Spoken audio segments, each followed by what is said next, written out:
Bible study.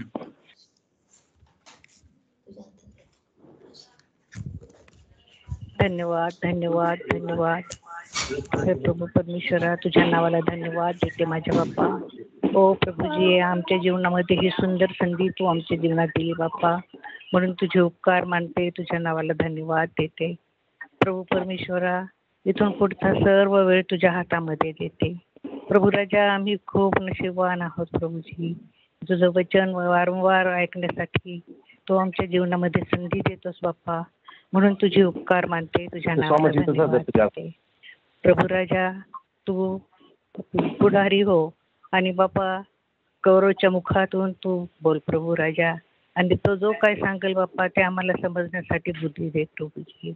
आम्हा प्रत्येकाचं तू सहाय्य आणि मदत कर. विषय प्रिय नावात मागते म्हणून तो ऐक. आमेन. आमेन. आमेन. जय ख्रिस्त सर्वांना. जय ख्रिस्त. जय ख्रिस्त. जय ख्रिस्त. आता आजचा दिवस दिवाळीचा दिवस, बरोबर. सगळेजण फटाकडे उडवत आहेत ते बाहेर आणि आपण बायबल स्टडी घेतोय. चांगली गोष्ट आहे, बरोबर. एकदम चांगली गोष्ट आहे. अगदी चांगली गोष्ट आहे. लोक आनंद करतायत की प्रकाशाचा सण, आणि आपल्यासाठी आपला येशू ख्रिस्त प्रकाश आहे. तर किती चांगली संधी आहे की आज जिथं प्रकाश दिसतोय तिथं आपण जो खरा प्रकाश आहे जगाचा, त्याच्याबद्दल आज आपण मनन चिंतन करणार आहोत. आजचा विषय आपला काय आहे? बायबल. पार्ट 2. तर तुम्हाला कदाचित मागे थोडस बॅकग्राऊंड नॉइज येईल, फटाकड्या वाजता येते, तर थोडस मी प्रयत्न करेल की जवळ माईक मध्ये बोलावं. तुम्हाला सर्वांना माझा आवाज ऐकू येतोय ना? ठीक आहे. तर आता आपण ना प्रश्नांनी सुरुवात करू. मला असं वाटतं आपला जो पहिला भाग होता मागच्या आठवडे, आपण पवित्र शास्त्र काय आहे ह्याच्याबद्दल आपण सर्वांनी स्टडी केलेला आहे, बरोबर. याच्यावर अभ्यास केला, एक दुसऱ्यांचे विचार आपण घेतले, आणि आपण इतिहास, पवित्र शास्त्राचा इतिहास थोडाफार पाहिला. आणि आज पवित्र शास्त्र जे आपल्या हातामध्ये असतं, बायबल ज्याला आपण म्हणतो, त्याची निर्मिती कशी झाली त्याच्याबद्दल आज आपण अभ्यास करणार आहोत. जर तुम्हाला आठवतं तर मागच्या बायबल स्टडीमध्ये आपण 3 प्रश्नांवर मनन चिंतन केलंय.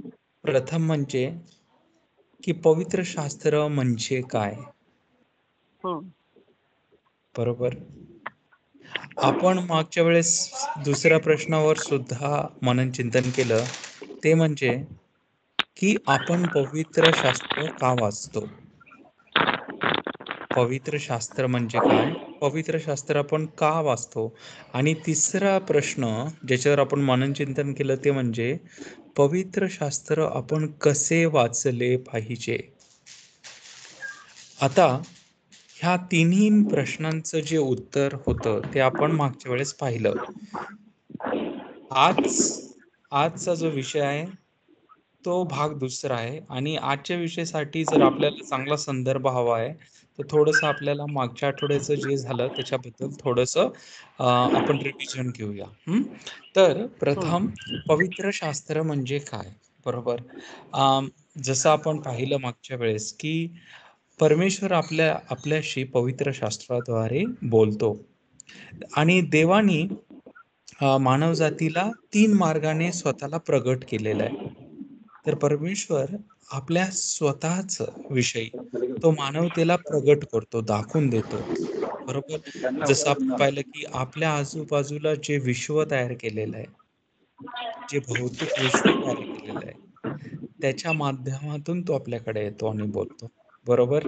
आपण पाहिलं होतं की रोमकारास पत्रामध्ये संत पाऊल सांगतो की जे अविश्वासू लोक आहेत, ज्यांचा विश्वास नाहीये, ते असं म्हणू शकत नाही की आम्हाला तर परमेश्वर माहीतच नव्हता. परंतु परमेश्वराने जी निर्मिती केलेली आहे त्याच्याद्वारे सगळ्या अवतीभोवती गोष्टींनी जो विश्व तयार केलेला आहे त्याच्यामधून आपल्याला परमेश्वराचा भास होतो.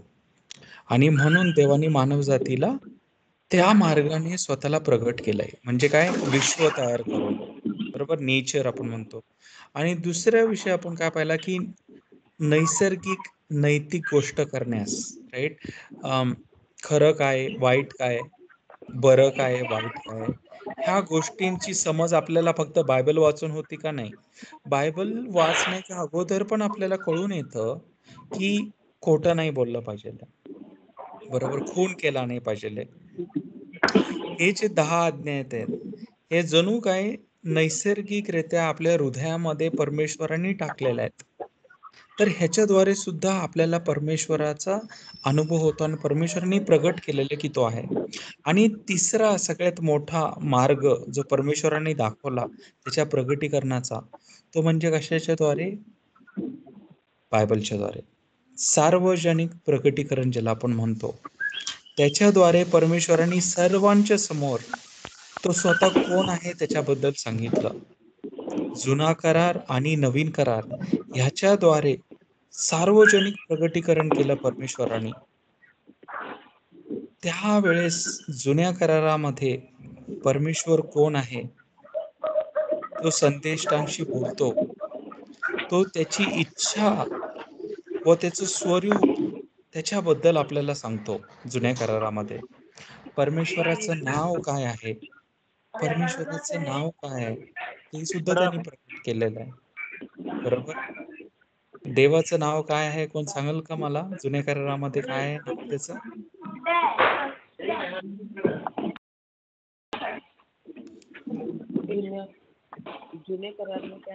जुन्या करारामध्ये परमेश्वराचं नाव काय त्यांनी सांगितलं मोशेला? आठवतंय का कुणाला?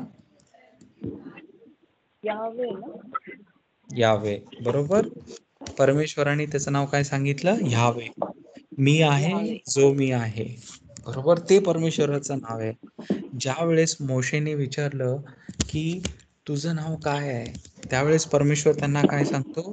मी जो आहे तो मी आहे. म्हणजेच हिब्रू मध्ये म्हणतो यावे.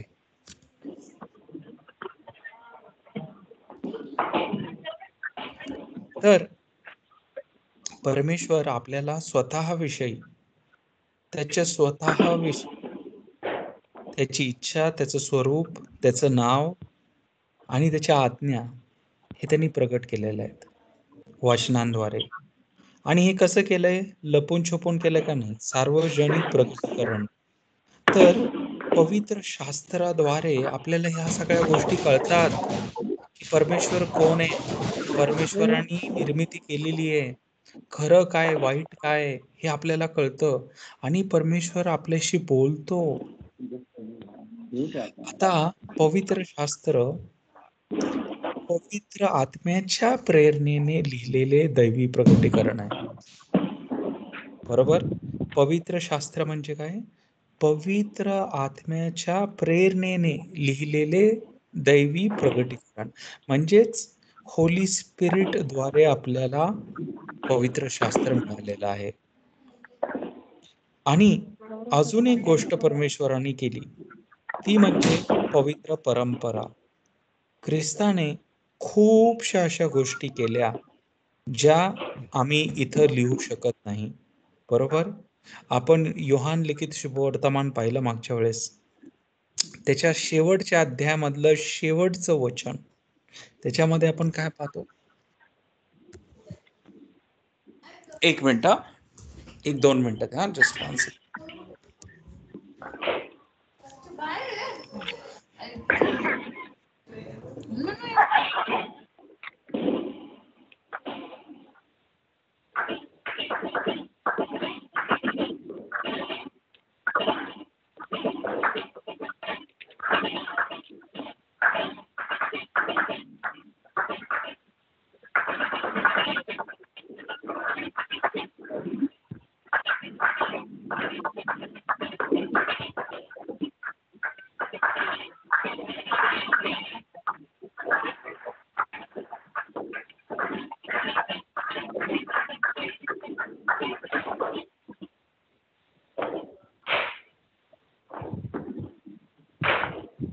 सॉरी, काही नातेवाईक आलेत आमच्याकडे भेटायला, त्यांना आम्ही 2 मिनिटं भेटून आलो. तर आता आपण कंटिन्यू करू. अ, जुन्या करारामध्ये आपण पाहतोय की परमेश्वर आपल्याशी बोलतोय, बरोबर, आणि त्याचं नाव सुद्धा आपल्याला कळतं, याहवे म्हणून आहे त्याचं नाव. याहवे म्हणजे जो मी आहे तो आय मी एम आहे. I am who I am. Who I am. बरोबर, त्या शब्दाचा अर्थ तो आहे. याहवे या शब्दाचा अर्थ आहे जो मी आहे तो मी आहे. म्हणजे जे अस्तित्व आहे तो परमेश्वर आहे. आणि आपण पुढं पाहिलं की परमेश्वर सार्वजनिक प्रकारे प्रगटीकरण केलेलं आहे परमेश्वराने. कसं? पवित्र शास्त्र लिखित आपल्याला दिलेलं आहे. लिहून आपल्याला परमेश्वराचं वचन कळतं. पवित्र आत्म्याच्या प्रेरणेने लिहिलेले दैवी प्रकटीकरण. आणि दुसरं म्हणजे काय? पवित्र परंपरा, न लिहिलेले दैवी प्रगटीकरण, जे सुरुवातीपासून मंडळीला किंवा देऊळ मातेला सांभाळून ठेवलेलं आहे. आपण वाचनामध्ये काय पाहतो? योहान लिखित शुभवर्तमान अध्याय 21 वचन 25, शेवटचा अध्याय आणि शेवटचं वचन. आता आपण वाचणार नाही, परंतु आपण मागच्या वेळेस वाचलो होतो. परंतु आपण काय वाचतो त्याच्यामध्ये, की ख्रिस्ताने अशा खूपशा गोष्टी केल्या जे आम्ही इथं लिहू शकत नाही. बरोबर, जर आम्ही लिहायला बसलो तर त्या पुस्तके पूर्ण जगामध्ये मावणार नाहीत. बरोबर, असं वचन सांगतं आपल्याला. म्हणजेच काय, की बायबलमध्ये आणि पवित्र शास्त्रामध्ये आपल्याला जे काय ईशज्ञान मिळतं, परमेश्वराबद्दल, ईश्वराबद्दल जे काय ज्ञान मिळतं, अशा खूपशा सुद्धा गोष्टी आहेत ज्या शिष्यांनी त्या नवीन करारामध्ये लिहिल्या नाहीत. परंतु जे काय सगळं परमेश्वराचं सत्य आहे, जे काही सत्य परमेश्वराचं आपल्यासाठी आहे, ते सर्व सत्य, ते पूर्ण वचन त्या बायबलमध्ये आहेत, जे आपल्यासाठी परमेश्वराने चांगलं जीवन जगण्यासाठी आपल्याला तो देतो. बरोबर. तर सर्वात मोठा प्रश्न आपण मागच्या वेळेस हा सुद्धा घेतला होता, की जे पवित्र शास्त्र आहे ते आपल्याला कुठून मिळालंय? ते पवित्र शास्त्र आपल्याला पवित्र आत्म्याच्या प्रेरणेने लिहिलेलं आहे. परंतु त्याचा अर्थ असा का, की पवित्र आत्मा वरून खाली आली होती किंवा आला होता आणि त्यांनी त्याच्या हाताने लिहिलं होतं? पवित्र शास्त्र कसे लिहिले गेले? पवित्र शास्त्र हे पूर्ण दैवी आणि पूर्ण मानवी आहे. म्हणजे जसं येशू ख्रिस्त पूर्ण देव आणि पूर्ण मानव आहे, तसंच पवित्र शास्त्र सुद्धा हे पूर्ण दैवी शक्तीने म्हणजेच पवित्र आत्म्याने प्रेरित, आणि हा पवित्र आत्मा यांनी संदेष्ट, मोशे व नवीन करारातले जे येशू ख्रिस्ताबरोबर चालणारे बोलणारे शिष्य होते, ह्या सर्वांशी त्यांनी संभाषण केलं ह्या पवित्र आत्म्याने, आणि त्याच्या प्रेरणेद्वारेच जुना करार आणि नवीन करार लिहिण्यात आला. तर सगळ्यात प्रथम लेखक कोण आहे? कुणी बायबल लिहिलं? सगळ्यात प्रथम लेखक कोण आहे पवित्र शास्त्राचा?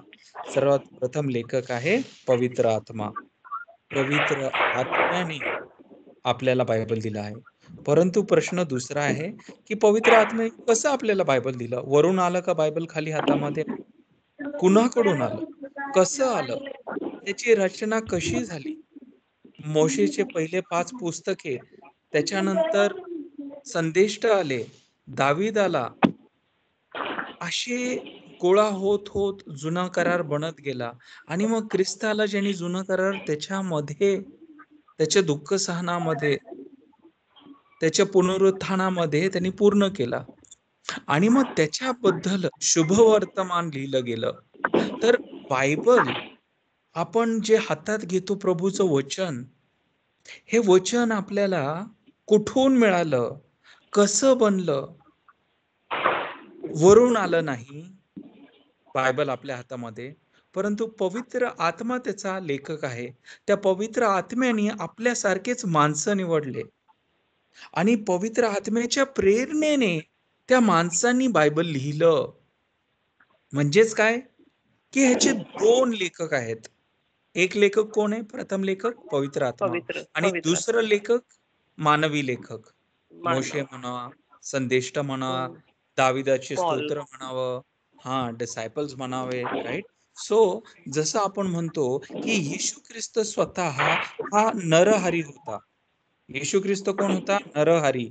नर म्हणजे मानव आणि हरी म्हणजे परमेश्वर. पूर्ण नर आणि पूर्ण हरी, पूर्ण मानव आणि पूर्ण परमेश्वर. जसं येशू ख्रिस्त पूर्ण नर आणि पूर्ण हरी होता, नरहरी होता, तसंच बायबल सुद्धा पूर्ण दैवी आहे आणि पूर्ण मानवी आहे. परंतु एक गोष्ट समजून घ्यायची आहे, कारण हे पवित्र आत्म्याने प्रेरित हे परमेश्वराचा शब्द आपल्याकडे आलेला आहे देऊळ मातेच्या द्वारे, ह्याच्यामध्ये काहीही चूक नाही. ना लेखिक चूक आहे, ना सत्य कमी पडतंय, पूर्ण सत्य आहे आणि ह्याच्यामध्ये चूक बिलकुल नाहीये. बायबलमध्ये चूक काहीच नाहीये, हे समजून घ्यायचंय सर्वांनी. म्हणजे बायबलमध्ये एरर्स नाहीयेत, चूक नाही आहे कुठंच. का? कारण पवित्र आत्म्याने लिहिलेलं आहे. कुणाच्या द्वारे? मानवी लोकांच्या द्वारे. परंतु ज्यावेळेस आपण मानवी लोकांचा विचार करतो, आपल्या मनामध्ये शंका येऊ शकते, अरे जर मानवी लोकांनी लिहिलं तर मग चुका तर केल्या असतील त्यांनी. नाही. आपलं ख्रिस्ती उत्तर काय आहे? नाही. पवित्र शास्त्राचा जो लेखक आहे प्रथम, ते आहे पवित्र आत्मा. त्या पवित्र आत्म्याच्या प्रेरणेने हे लिहिलं गेलं. त्या पवित्र आत्म्याने लोकांना निवडलं, मोशेला निवडलं, संदेष्टांना निवडलं, दाविदाचे स्तोत्र लिहिले गेले दाविदाकडून आणि अनेकशे ह्याचे जे लेखक, वेगवेगळे पुस्तकांचे लेखक आहेत, ह्यांच्याद्वारे आपल्याला बायबल मिळतं. आता दुसरी गोष्ट आपण मागच्या वेळेस अशी सुद्धा पाहिली, की बायबल हे एक पुस्तक नाहीये. बायबल हे पुस्तकांचं संग्रहालय आहे. बरोबर? बायबल हे पुस्तकांचं संग्रहालय आहे. It is a collection of books. It is a library of books. हे एक पुस्तक नाहीये. कधी-कधी आपल्याला वाटतं बायबल तर फक्त एकच पुस्तक. हो, त्याचं जे एक रचना आहे, ती एक पुस्तकाच्या स्वरूपात आपल्या हातात आलेली आहे. बायबल आणि पवित्र शास्त्राची जी रचना आहे, आपल्या हातामध्ये एक पुस्तक म्हणून येतं. परंतु आपण काय पाहिलं आपल्या बायबल स्टडीमध्ये, की बायबल हे एक वैयक्तिक पुस्तक नाहीये, परंतु हे पुस्तकांचं संग्रहालय आहे. एकत्रित परमेश्वराची योजना आहे आपल्यासाठी, ती योजना जुन्या करारामध्ये आणि नवीन करारामध्ये आपल्याला दिसून येते. सर्वांना समजतंय? आता आपण पुढचा प्रश्न काय पाहिला होता, की आपण पवित्र शास्त्र का वाचतो? आता आपल्याला कळतं, की पवित्र शास्त्र काय आहे आणि ते कसं लिहिलं गेलं. पवित्र शास्त्र वरून आलं का? नाही. पवित्र शास्त्र मोशेच्या वेळेस पवित्र शास्त्र होतं का? नाही. जसं आपल्या हातात आहे. मोशेच्या वेळेस फक्त पहिले 5 पुस्तके असावेत. जसं आपल्या हातात आहे ते नवीन करारामध्ये. म्हणून जसं आपण पवित्र शास्त्र म्हणतो, विचार करायचा आपल्याला, की पवित्र शास्त्राचा अर्थ काय? पवित्र शास्त्राचा लेखक कोण आहे? किंवा लेखके कोण-कोण आहेत? आणि दुसरी गोष्ट म्हणजे पवित्र शास्त्र आपण आता पुढचं की का वाचतो? आणि त्याच्यासाठी आपण मागच्या वेळेस काय पाहिलं? तिमोथीकरास दुसरं पत्र पाहिलं होतं आपण. त्याच्यामध्ये अध्याय 3 वचन 16 आपल्याला काय सांगतं? की प्रत्येक शास्त्रलेख देवाच्या प्रेरणेने लिहिलेलं असल्यामुळे तो सत्य समजण्यास, वाईटाचा निषेध करण्यास, चुका सुधारण्यास व योग्य जीवन जगण्यास मार्गदर्शन करण्यासाठी उपयुक्त आहे. बायबल का वाचला पाहिजे आपण? पवित्र शास्त्र का वाचलं पाहिजे? संत पौल तिमोथीकरास उत्तर देतोय.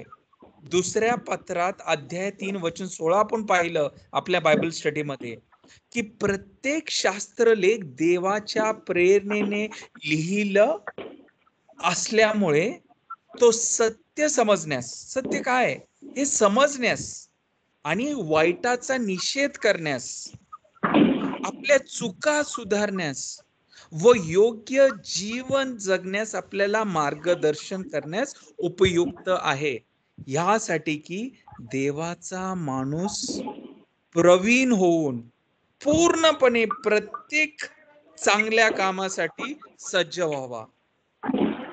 त्याच्यासाठी आपण पवित्र शास्त्र वाचतो. का पवित्र शास्त्र वाचतो? समजते सर्वांना? तर पवित्र शास्त्र काय आहे, पवित्र शास्त्र आपण का वाचतो, आणि तिसरा प्रश्न आपण पाहिला मागच्या वेळेस बायबल स्टडी मध्ये, तो म्हणजे पवित्र शास्त्र आपण कसं वाचले पाहिजे. पवित्र शास्त्र आपण कसे वाचले पाहिजे, आणि हा खूपच गंभीर प्रश्न आहे. कारण कधी कधी काय होतं, बायबल कदाचित नवीन करार जसा आपण घेतला, तो सर्वांचा नवीन करार एकसारखाच आहे. जुन्या करारातले पुस्तके आपल्या बायबलमध्ये कमी जास्त आहेत, परंतु जर आपण नवीन करार पाहिला, त्या नवीन करारामध्ये जे 27 पुस्तके आहेत ते सर्वांचे सारखेच आहेत.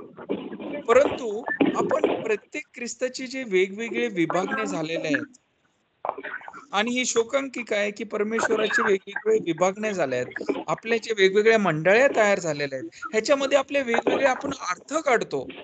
तर साहजिक प्रश्न हा आहे की जर पवित्र शास्त्र एकच आहे, मग त्याचे वेगवेगळे अर्थ आपण का काढतो? पवित्र शास्त्र आपण कसे वाचले पाहिजे आहे, मग हा विषय खूप गंभीर विषय बनतो. कारण जर पवित्र शास्त्र तेच आहे, मग अर्थ वेगवेगळे निघतायत, तर प्रश्न साहजिक आहे की मग आपण कसे वाचतो?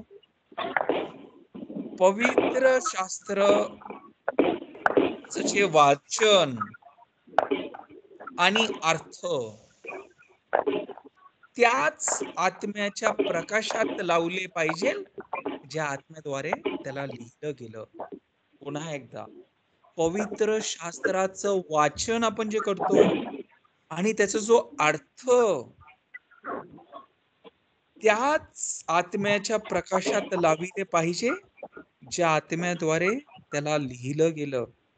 जर आपण आपल्या मनानेच अर्थ लावतो, तर आपण सांभाळलं पाहिजे. आपल्याला त्या पवित्र आत्म्याची गरज असते, वाचनाच्या वेळेस सुद्धा आणि त्याचा अर्थ समजण्यासाठी सुद्धा. आणि आपण पाहिलं मागच्या वेळेस की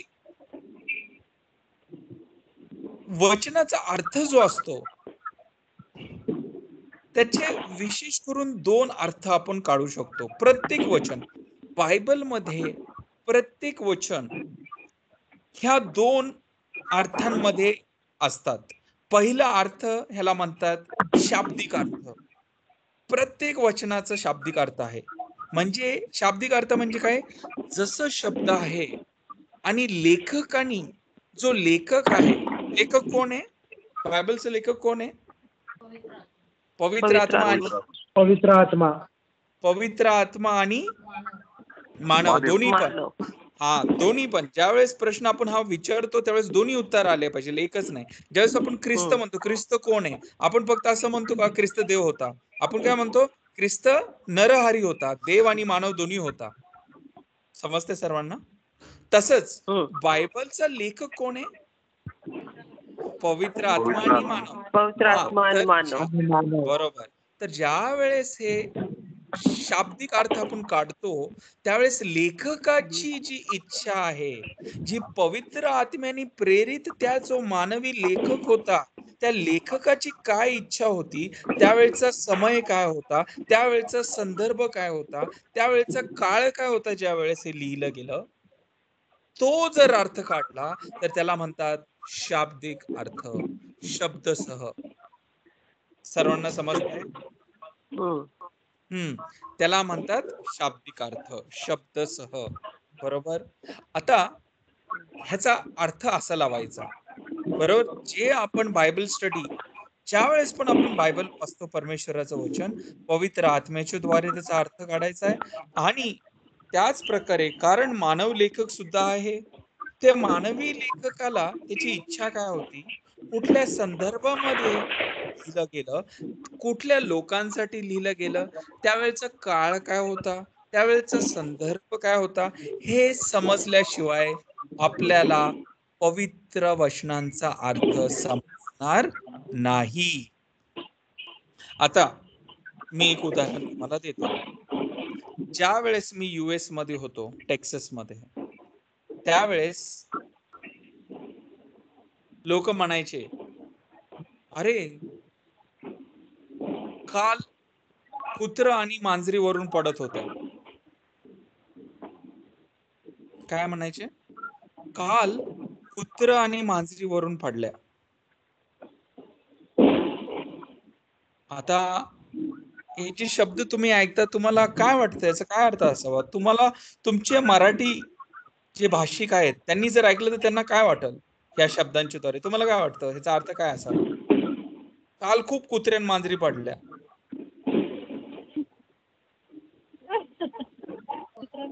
वरून पडल्या. आता हा आकाशातून, तर तुम्हाला वाटेल अरे कुत्रे आणि मांजरी आकाशातून पडले, हे काय विचित्र प्रकार आहे. परंतु टेक्सास मध्ये ही भाषा पावसासाठी असते. It was raining cats and dogs. पाऊस होता खूप, काल खूप पाऊस पडला होता. Cats and dogs, raining like cats and dogs. आता विचार करा, जर मी हे शब्द तुम्हाला लिहून दिले आणि तुम्हाला सांगितलं याचा अर्थ काढा, तुम्ही काय अर्थ काढणार? अरे बापरे, त्यावेळेस बायबल मध्ये त्या काळामध्ये वरून कुत्रे आणि मांजरी पडत होत्या. नाही, हा चुकीचा अर्थ निघल. जो हा शब्द बोलतोय त्याचा संदर्भ काय, कुठं बोलतोय, टेक्सास मध्ये बोलतोय, त्या संदर्भामध्ये त्याचा अर्थ काय हे समजून घ्यायचं, तरच शाब्दिक अर्थ कळल. समजते सर्वांना? आता मला माहितीये की माझी जी वहिनी आहे तिचे आबा आता परवा त्यांचं निधन झालं, तर आज मम्मीनी त्यांच्यासाठी त्यांना काय दिलं होतं, जेवण दिलं होतं. तर त्याला काय म्हणतात मराठीत? कडू घास काढणे. तर मम्मी म्हणाली की आपण कडू घास काढू, कडू घास काढणे. तर श्रुतीनी हे ऐकलं आणि श्रुतीला ते काय कळालं नाही, कडू कडू का जेवण बनवायचं, तिला असं काहीतरी वाटलं की कडू घास म्हणजे काय. तर शाब्दिक अर्थ काय याचा? खरोखर कडू घास द्यायचा का? नाही, कडू घास काढायचा. बरोबर.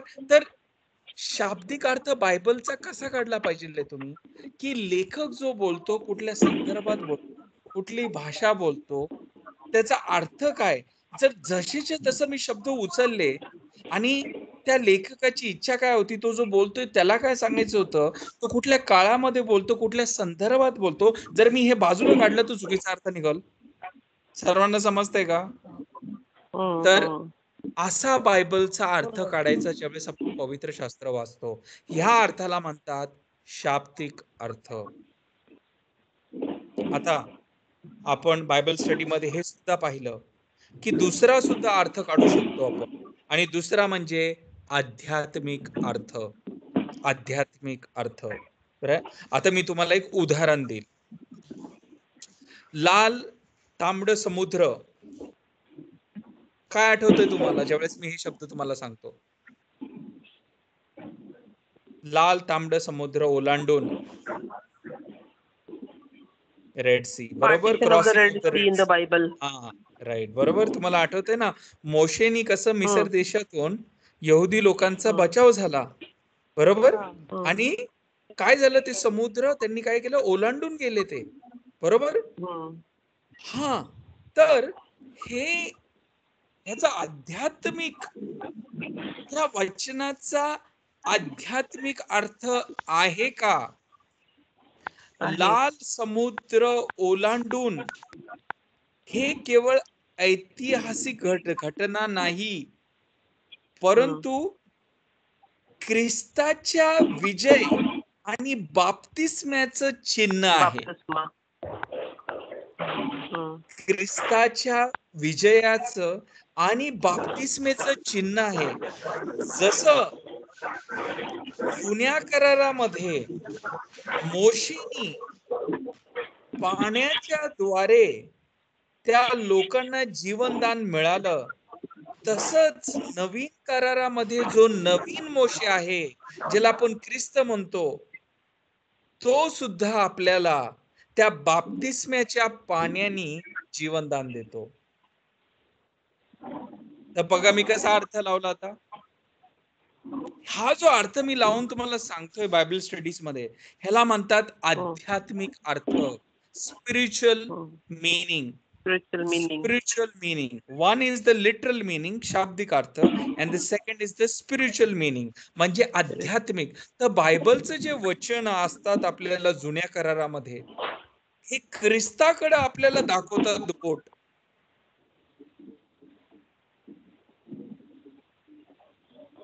सर्वांना समजते? येस. आता यस अंकल. पुढचे वेगवेगळे आध्यात्मिक अर्थ काढू शकतात. जसं मी तुम्हाला लाल समुद्राचं सांगितलं, बाप्तिस्माचं चिन्ह आहे. मग त्याच्यानंतर तुम्ही प्रगटीकरण घ्या. प्रगटीकरण मध्ये अंतिम समय ज्या गोष्टी होतात किंवा आपली नियती, डेस्टिनी शेवटची, की कुठं जात आहे, आपण कुठं जात आहोत, पृथ्वीवरील जे मंडळी किंवा चर्च हे स्वर्गीय जेरुसलेमचं चिन्ह आहे. म्हणजेच आपली नियती कुठे आहे, आपला अंतिम कुठे आहे, ते स्वर्गीय जेरुसलेम. तिथं आपल्याला जायचंय. ख्रिस्ता बरोबर आपला वाटा म्हणजे स्वर्गीय जेरुसलेम. पृथ्वीवरील चर्च हे कसलं चिन्ह आहे, हे स्वर्गीय जेरुसलेमचं चिन्ह आहे. समजते का सर्वांना? म्हणजेच बायबलची तुम्ही अर्थ काढू शकता, वेगवेगळे वचनांचे अर्थ निघतात. सर्वात प्रथम अर्थ शाब्दिक अर्थ, जे की मी तुम्हाला सांगितलं की लेखकाची इच्छा काय आहे, त्यावेळेस काळ काय आहे, त्याला काय सांगायचं होतं ते. आता जशीच तसं शब्द नाही घ्यायचा. आता कधी कधी वचनांमध्ये असं सुद्धा सांगितलंय की तुम्ही तुमच्या हातामध्ये साप घ्या आणि साप तुम्हाला चावणार नाही, बरोबर, तुमचा विनाश होणार नाही. तर काय काय लोकांनी ते बायबलचं वचन पाहून हातामध्ये साप घेतली. टेक्सास मधलीच ही गोष्ट होती, जिथं मी US मध्ये होतो. काय काय पास्टरांनी त्याचा अर्थ काय काढला की खरोखर मी हातामध्ये साप घेईल आणि खरोखर तो साप मला जरी चावला तरी मला काय होणार नाही. तर ते काय केलं त्या पास्टरांनी, हातामध्ये कोबरा घेतला, त्या कोबरानी त्या पास्टरला चावलं आणि तो पास्टर म्हटला मला काहीच होणार नाही. आणि मग शेवटी त्याचा श्वास कमी पडू लागला, त्याचे होठ निळे पडू लागले आणि मग तो म्हणाला ॲम्ब्युलन्सला बोलवा. आणि ॲम्ब्युलन्स येऊपर्यंत तो तिथंच मृत्यू झाला त्याचा. का? शब्दशः. पवित्र शास्त्राचा अर्थ कसा काढायचा हे आपल्याला महत्वाचं आहे हा विषय. म्हणून मी याच्यावर थोडासा वेळ घालतो की आपल्या प्रत्येकाला समजून घ्यायचंय की ज्या वेळेस आपण वचन वाचतो त्याचा अर्थ कसा काढायचा, शब्दशःचा अर्थ काय आणि आध्यात्मिक अर्थ काय. आध्यात्मिक अर्थ वेगवेगळ्या प्रकारचे असू शकतात, जसं रूपकथा, बरोबर. जुन्या करारामध्ये जर लाल समुद्र ओलांडलं एक किंवा फक्त ऐतिहासिक गोष्ट नाहीये, परंतु नवीन करारामध्ये आपण पाहतोय की हे ख्रिस्ताचा विजय आहे जो बाप्तिस्माद्वारे आपल्याला चिन्हवितो. मग नैतिक गोष्टीचा सुद्धा अर्थ काढू शकता तुम्ही आध्यात्मिक, बरोबर, की नैतिक गोष्टी कशा पाळल्या पाहिजे हा सुद्धा एक अर्थ आहे, आध्यात्मिक अर्थ. आणि मग आपली नियती काय, आपला अंतिम समय कुठे आहे, जे चर्च आहे आपलं, ही जी मंडळी आहे, ही ही हिचं चिन्ह आहे का काय? हो, हे आहे स्वर्गीय जेरुसलेम.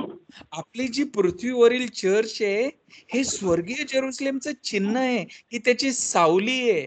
हे प्रगटीकरण अध्याय 21 वचन 1 ते अगदी अध्याय 22 ते वचन 5 पर्यंत तुम्ही पाहू शकता.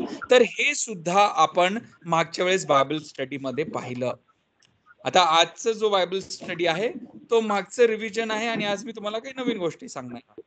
दुसरी गोष्ट आपण काय पाहिलं की ज्या वेळेस आपण पवित्र शास्त्राचं वाचन करतो त्यावेळेस पवित्र जे शब्द आहेत परमेश्वराची ह्याची एकता समजून वाचायचं आहे. एकता, बरोबर. पूर्ण बायबल, संपूर्ण बायबल वाचायचं आणि त्याचं संपूर्ण एकतानी वाचायचं आहे, बरोबर. त्याचा जो संदर्भ आहे, वचनांचा संदर्भ आहे, हा पूर्ण बायबल मध्ये वाचायचा आहे, बरोबर. मी तुम्हाला उदाहरण काय दिलं? योहान 3:16, योहान लिखित शुभवर्तमान अध्याय 3:16. हे खूप म्हणजे खूपच सुंदर वचन आहे. हे सर्वांना, प्रत्येक ख्रिस्ती लोकांना तोंडपाठ असतं, बरोबर. काय म्हणतं हे वचन? होय, देवाने जगावर एवढी प्रीती केली की त्याने आपला एकुलता एक पुत्र दिला. देवाने आपला पुत्र ह्यासाठी दिला की जो कोणी त्याच्यावर विश्वास ठेवतो त्याचा नाश होऊ नये, तर त्याला सार्वकालिक जीवन प्राप्त होईल. तर जो कोणी काय ठेवतो? विश्वास ठेवतो. विश्वास. तर मी ह्याचा अर्थ असा काढू का की आता मी घरी बसून राहणार, मी परमेश्वरावर विश्वास ठेवणार आणि मी घरी बसून राहणार, मी सेवा करणार नाही, मला गरीब दिसलं तर मी त्या गरीबाची मदत करणार नाही, मला कुणाची मदत करायची आहे तर मी त्याची मदत करणार नाही. का? कारण वचन सांगतं की त्याच्यावर विश्वास ठेवतो त्याचा नाश होऊ नये. तर मी विश्वास ठेवतो ख्रिस्तावर. मग तुम्ही म्हणणार नाही नाही, हा तर चुकीचा अर्थ काढला. अगदी बरोबर. जर आपण बायबल एकतेने पाहत नाही तर हा आपण बायबल पॅसेज फक्त वाचून म्हणू की नाही मला बाकीचं काय गरज नाही, ख्रिस्त म्हटलं विश्वास ठेवा माझं झालं मी घरी बसून राहील, नाही. मग तुम्ही दुसरीकडे पाहता की ख्रिस्त मत्ते 19:17 मध्ये सांगतो, येशूने उत्तर दिले, काय चांगले आहे असे मला का विचारतोस? फक्त देव एकच चांगला आहे. पण जर तुला अनंत काळाचं जीवन पाहिजे तर सर्व आज्ञा पाळ. आज्ञांचं पालन करणं खूप महत्वाचं आहे. फक्त विश्वास ठेवणं नाही ख्रिस्तावर. जर तुम्ही म्हटले मी फक्त ख्रिस्तावर विश्वास ठेवल कारण वचन मला सांगतं आणि मी आज्ञांचं पालन करणार नाही, मग ख्रिस्त जे बोलतो त्याचा उलट आपण अर्थ काढला. म्हणून बायबलचे वचन एकत्र घेऊन, त्याचा संदर्भ एकत्र घेऊन, जुना करार, नवीन करार आणि सगळ्या गोष्टी जे ख्रिस्तांनी आपल्याला दिलेल्या आहेत प्रभू शब्दाद्वारे, ते समजून त्याचा अर्थ काढायचा आहे. कोणाला समजतंय?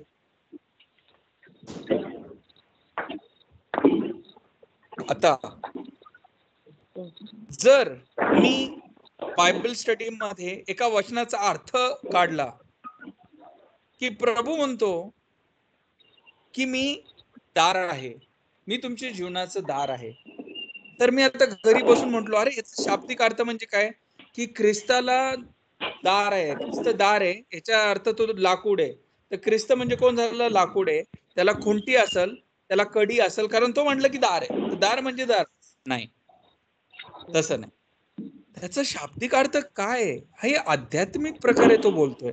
परंतु ज्यावेळेस ख्रिस्त म्हणतो हे माझं शरीर आहे, मग हे खरोखर त्याचं शरीर आहे का मी आध्यात्मिकरित्या वाचून त्याला म्हणून नाही नाही शरीर नाही, हे फक्त चिन्ह आहे तुझ्या शरीराचं. आपलं बायबल नवीन करार तेच आहे सर्वांचं, पण अर्थ वेगळे निघताय ते. मग प्रश्न हा विचारायचा की आपण बायबल वाचतो तरी कसं? म्हणून पुढचा पॉइंट काय की देऊळ मातेने जे मार्गदर्शन दिलेले आपले, जर त्याच्या विरुद्ध जर अर्थ आपण काढतोय तर कदाचित आपला अर्थ चुकतोय. जर देऊळ मातेने ज्या गोष्टींचा अर्थ आपल्याला दिला त्याच्या विरुद्ध जर मी अर्थ काढला तर ह्याचा अर्थ कदाचित मी चुकतोय.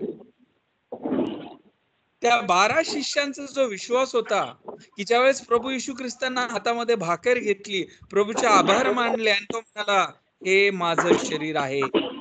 त्या 12 शिष्यांनी जे ऐकलं, पाहिलं, जो संदर्भ पाहिला ते त्यांनी देऊळ मातेला दिलं. आणि जर त्या संदर्भाच्या विरुद्ध जर मी अर्थ काढला तर तो खरा ख्रिस्ती अर्थ बनेल का? नाही. म्हणून इतिहास, त्या 12 शिष्यांचा विश्वास, देऊळ माता, ह्या सगळ्यांबरोबर आपल्याला बायबल वाचायचं आहे. बायबल वाचन आपल्या खोलीमध्ये आपण करतो, गुडघे टेकून करतो, परंतु त्याचा जर अर्थ ह्याच्या विरुद्ध आपण काढतोय तर आपल्याला थोडस सांभाळून याचा अर्थ काढला पाहिजे. आणि जसं मी तुम्हाला सांगितलं, बायबल मध्ये खूपशे प्रतिरूप आहेत, चिन्ह आहेत. ह्याला इंग्लिश मध्ये टायपॉलॉजी म्हणतात, प्रतिरूपांचा अभ्यास. जुन्या करारामध्ये मोशे होता, नवीन करारामध्ये सुद्धा मोशे आहे. कोण आहे तो मोशे नवीन कराराचा? ख्रिस्त.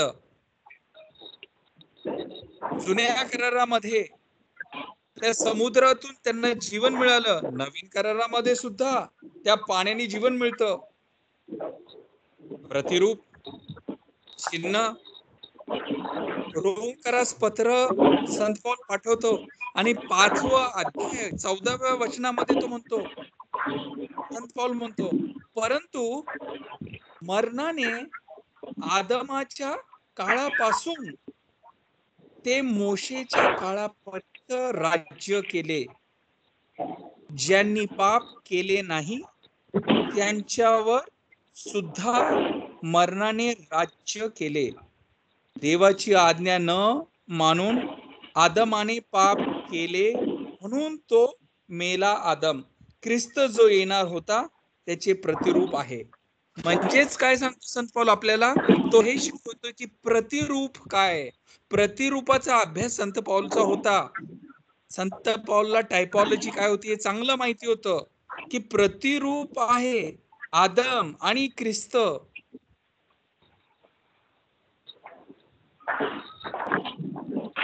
आदम हे प्रतिरूप होतं ख्रिस्ता.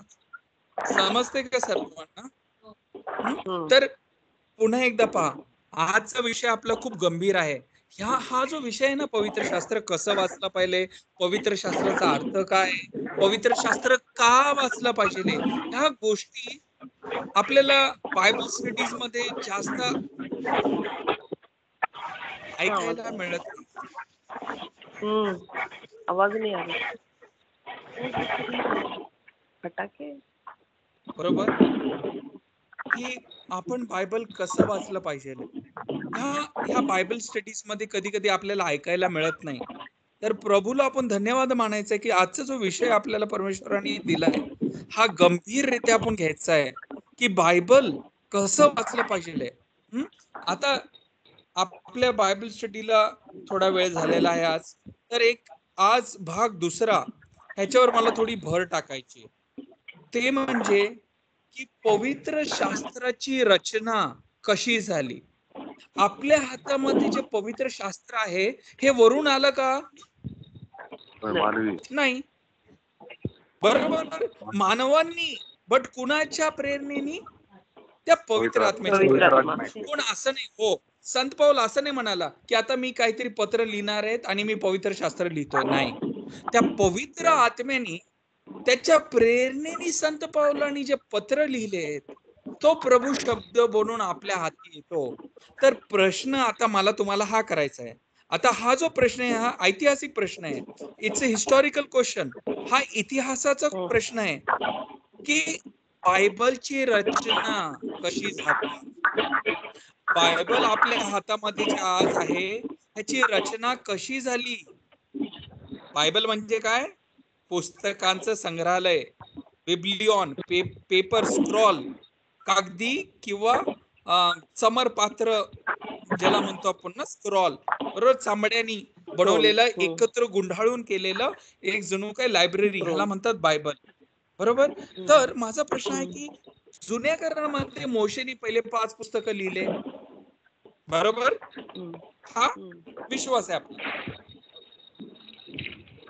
तर प्रश्न हा आहे की मग पुस्तक संदेष्ट, दाविदाचे स्तोत्र, संदेष्ट, त्यांचं लिखाण हे जुन्या करारामध्ये जे आलं, मग ते एकत्र करणं, त्या पुस्तकांचं संग्रहालय बनवून त्यांना एका पुस्तकामध्ये टाकणं, हे इतिहासामध्ये कसं रचना झाली बायबलची, आज आपण थोडा वेळाच्यावर विचार करू.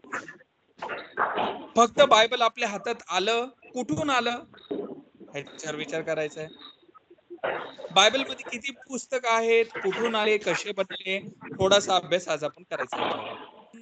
तर मी तुमच्याकडे जर नोटबुक आणि पेन असेल तर तुम्ही आवाज नोट्स आवाज नाही काढू आला. शकता. तुम्ही नोट्स काढू शकता आणि मी काही गोष्टी तुम्हाला इतिहासाच्या गोष्टी सांगणार आहे. तर तुम्ही तुमचे नोट्स मध्ये ते लिहू शकता. जुन्या करारामध्ये 39 पुस्तकं आपण पाहतो, बरोबर? हो, जुन्या करारामध्ये. परंतु जुन्या करारामध्ये जे पुस्तक आहेत ते 39 आहेत का 46 आहेत? दोन वेगवेगळे जुने करार आहेत आपल्याकडं. आता तुम्ही म्हणणार असं कसं काय, बायबल तर एकच आहे. बायबल एक आहे, परंतु जुन्या करारातले किती पुस्तक आहेत? 39 आहेत का 46 आहेत?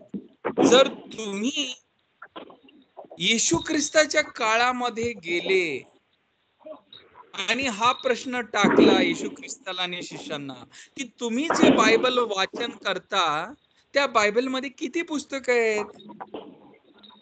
39 आहेत का 46 आहेत? येशू ख्रिस्ताच्या काळामध्ये जायचंय. तर येशू ख्रिस्ताच्या काळामध्ये सगळ्यात प्रथम तुम्हाला एक गोष्ट कळू येईल की यहुदी लोक म्हणजे कुठले लोक. कारण यहुदी लोकांचे 5 ते 6 प्रकार होते.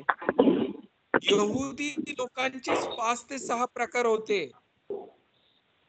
यहुदी लोक एक प्रकारचे नव्हते.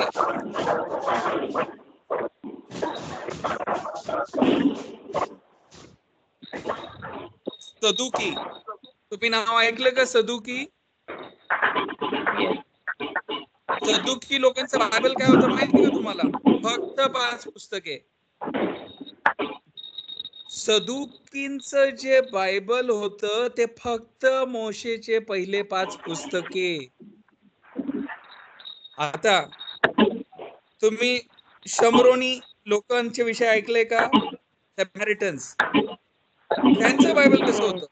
त्यांच्या बायबल मध्ये सुद्धा फक्त मोशेचे पहिले 5 पुस्तकेच होते. तर जर तुम्ही येशू ख्रिस्ताच्या काळामध्ये गेले आणि हा प्रश्न टाकला, अरे तुमच्या बायबल मध्ये किती पुस्तक आहेत? तर सदुकी काय म्हणणार? 5. शमरोनी काय म्हणणार? 5. आता परुषी लोकांना विचारायचा प्रश्न की तुमचं जुन्या करारातल्या बायबल मध्ये किती पुस्तक आहे? तो म्हणाल नाही नाही 5 नाही, आमची इथे 39 पुस्तक आहेत. मला समजतंय का? मी इतिहासाबद्दल सांगतोय तुम्हाला. आवाज नहीं आ रही. हेलो.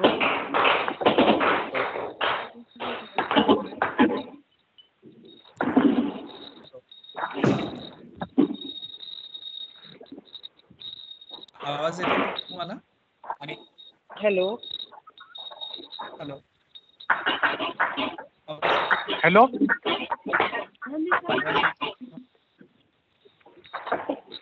हॅलो, आवाज येतोय का तुम्हाला? हा येतो. हा अंकल येऊ राहिले अंकल. येतो जाऊ. आता.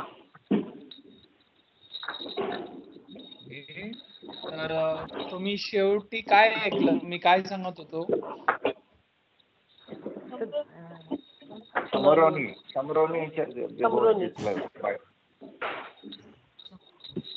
तर तुम्ही येशू ख्रिस्ताच्या काळामध्ये गेले आणि त्यांना म्हणाले तुमचं जुनं करार दाखवा. तर सगळ्यात अगोदर यहुदी म्हणजे कोण? तुम्हाला पहिले ते समजून घ्यायचं. यहुदी म्हणजे सदुकी सुद्धा असू शकतात. ते सुद्धा स्वतःला यहुदी म्हणायचे. शमरोनी लोक पण स्वतःला यहुदी म्हणायचे. परुषी सुद्धा स्वतःला यहुदीच म्हणायचे. परंतु त्यांचं जुनं करार वेगवेगळं होतं, वेगवेगळे पुस्तक होते. म्हणून येशू ख्रिस्ताच्या काळामध्येच जुना करार काय त्याच्याबद्दल अधिकृष्टरित्या डॉगमॅटिकली ते सेटल्ड नव्हते. जुना करार वेगवेगळा होता सगळ्या लोकांचा. म्हणून सदुशी आणि शमरोनी लोकांचा मेल्यानंतर जिवंत होण्याचा विश्वास नव्हता. कारण मोशेच्या पहिले 5 पुस्तकांमधून त्याचा उल्लेखच केलेला नाहीये. They did not believe in the resurrection of the dead because in their Bible, in the first 5 books of Moses, there is no reference. तर तुम्ही म्हणणार, अरे बापरे, म्हणजे येशू ख्रिस्ताच्या काळामध्ये सुद्धा जुना करार काय होता आणि किती पुस्तकं होते हे वेगवेगळं होतं. उत्तर आहे येस, हो. तुम्हाला हातामध्ये बायबल आहे म्हणून आपल्याला ह्याची जाणीव नाही आज की इतिहासामध्ये बायबलची रचना कशी झाली ह्याची जाणीव आज मला करून द्यायची आपल्या प्रत्येकाला, की बायबल आपल्याला आज जसं आलं हे देव मातेने दिलेले आपल्याला, आणि रचना कशी झाली त्याच्याबद्दल मी तुम्हाला इतिहास सांगतोय.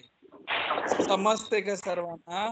जुन्या करारामध्ये येशू ख्रिस्ताच्या वेळेस जुना करार मध्ये जे पुस्तक होते ते वेगवेगळे होते. सदुशी लोकांचे फक्त 5 पुस्तकं होते बायबल मध्ये, शमरोनी लोकांचे फक्त 5 पुस्तकं होते, परुषी लोकांचे पुस्तकं जास्त होते, आणि अजून एक होते ते म्हणजे कोण? ते म्हणजे ख्रिस्ताचे अनुयायी, ख्रिस्ता बरोबर चालणारे बोलणारे. त्या लोकांच्या हातात जे जुना करार होता तो होता ग्रीक भाषेमध्ये, ज्याचं रूपांतर झालं होतं, ज्याचं भाषांतर ग्रीक भाषेमध्ये झालं होतं, ते बायबल त्या हातात घेऊन चालायचे. आता मला एक सांगा, आपण महाराष्ट्रामध्ये कुठली भाषा बोलतो? मराठी. मराठी. बरोबर ना? ख्रिस्ताच्या वेळेस ख्रिस्ताच्या जागी कुठली भाषा बोलत होते? अरेमिक. जसं मराठी बोलतो तसं ख्रिस्त काय बोलत होता? कुठली भाषा? अरेमिक. आता मी तुम्हाला हा प्रश्न विचारला की भारताची नॅशनल लँग्वेज काय, राष्ट्रभाषा काय भारताची? हिंदी. तर त्यावेळची राष्ट्रभाषा काय होती? ग्रीक. म्हणजे ख्रिस्त काय बोलायचा? अरेमिक. परंतु राष्ट्रीय भाषा काय होती त्यांची? ग्रीक. त्याला लिंग्वा फ्रांका किंवा कॉमन लँग्वेज किंवा वल्गर.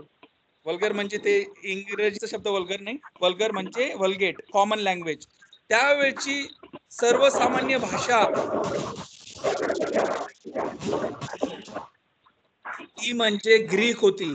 परंतु ख्रिस्ताची जी लोकल बोलकी जवळची भाषा होती अरेमिक. तर बायबल जो जुना करार होता तो हिब्रू भाषेतला आहे, बरोबर ना? तुम्ही म्हणणार बायबल जुना करार तर हिब्रू भाषेत लिहिलंय. हो, परंतु पूर्ण भारतामध्ये जसं आपण हिंदी बोलतो त्यावेळेस पूर्ण त्या मिडल ईस्ट भागामध्ये ग्रीक बोलायचे, आणि त्यावेळेस 70 लोकांनी ते 70 लोक होते, त्यांनी हिब्रू मधून घेऊन त्याचं भाषांतर कशात केलं? ग्रीक भाषेत.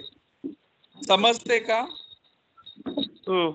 जणू काय आपण हिंदीमध्ये बायबल बनवलं आज, जरी आपण मराठी बोलतो तरी पण कुणीतरी त्याचं भाषांतर केलं. तसंच हिब्रू मधून ग्रीक मध्ये त्याचं भाषांतर झालं, आणि ते जे बायबल होतं जुना करार त्याच्यामध्ये किती पुस्तकं होते? 46 पुस्तकं होते. आता थोडस आहे, थोडं गोंधळ तुम्हाला वाटत असेल की कुठं कुठं काय काय चाललंय, बट तुम्ही नंतर थोडा मनन चिंतन करा मी जे तुम्हाला सांगतोय. 46 पुस्तकं कशात होते? त्या बायबल जुन्या करारामध्ये होते, ज्याचं भाषांतर हिब्रू ते ग्रीक मध्ये झालं. 70 लोकांनी एकत्र वेगवेगळे प्रकारे जाऊन ते भाषांतर केलं, आणि त्याचं जे भाषांतर होतं ते अगदी एवढं बरोबर होतं की याला चमत्कार समजला गेला. आणि येशू ख्रिस्ताच्या काळातले जे शिष्य होते, ज्या वेळेस येशू ख्रिस्ताच्या काळातले जे शिष्य होते, ज्या वेळेस त्यांनी जुन्या कराराचा संदर्भ लावला, तो संदर्भ कुठून येतोय? त्या सेप्टुजिंट मधून येतो. त्या 70 लोकांनी जो भाषांतर केलं गेलं हिब्रू ते ग्रीक, ते जे बायबल होतं त्याच्यामध्ये किती पुस्तकं होते? 46. तुम्हाला समजते का थोडं थोडं? तर सगळ्यात प्रथम गोष्ट जी तुम्हाला नवीन शिकायला भेटली की ज्यावेळेस आपण यहुदी म्हणतो त्यावेळेस सदुकी का शमरोनी का परुषी का दुसरे खूप वेगवेगळे यहुदी लोक होते आणि त्यांचे बायबल वेगवेगळे होते. आता तुम्ही म्हणणार अरे हे तर सेम झालं आपल्यासारखं, प्रोटेस्टंटचे बायबल वेगळे आहेत. जुन्या करारात प्रोटेस्टंट्स मध्ये किती आहेत पुस्तकं? 39. आणि कॅथलिक जे बायबल आहे त्याचे जुन्या करारामध्ये किती पुस्तक आहेत? 46. मग तुम्हाला आता संदर्भ लागल की 39 हा आकडा कुठून येतो? 39 हा आकडा यहुदी लोक जे परुषी लोक होते त्यांचे पुस्तक होते.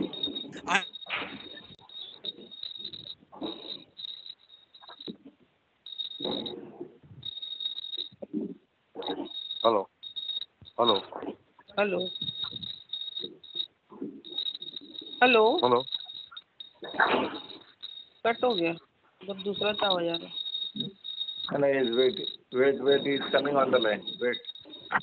ओके ओके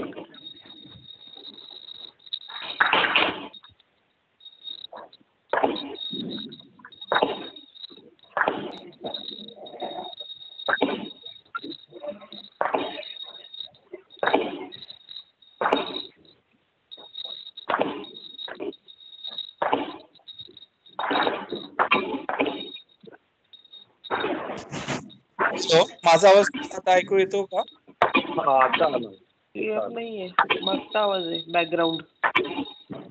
हा मी विनंती करेल की तुमचे जे म्यूटचं बटन आहे ते तुम्ही दाबा जर तुम्ही बोलणार नसणार तर.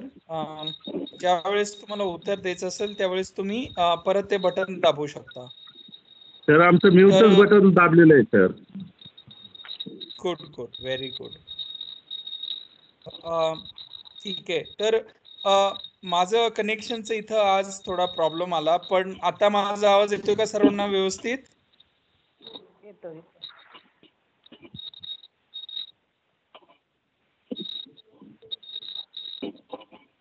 हॅलो हा आवाज येतो मला तरी. त्या बाकीच्यांना आवाज येतोय का? एक मिनिट हॅलो संदीप येतो का आवाज? सौरभ हा मला आवाज नाही येत, गौरवचाच आवाज येतोय फक्त. हा बा ठीक आहे ना, मग गौरवचाच आवाज आला पाहिजे.